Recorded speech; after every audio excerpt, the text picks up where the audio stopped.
سورة قريش. أعوذ بالله من الشيطان الرجيم.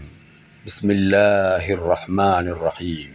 لإيلاف قريش لإيلاف قريش لإيلاف قريش إيلافهم رحلة الشتاء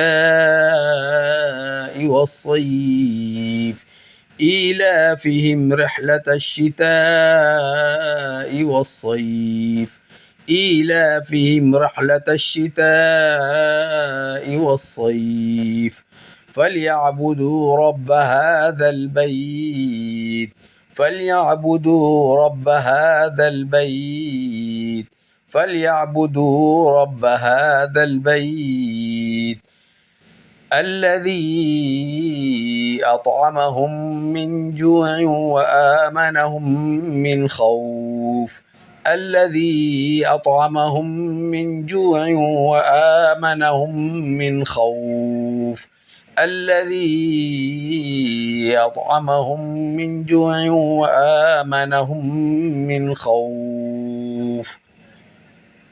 بسم الله الرحمن الرحيم. لإيلاف قريش إيلافهم رحلة الشتاء والصيف فليعبدوا رب هذا البيت الذي أطعمهم من جوع وآمنهم من خوف. صدق الله العظيم.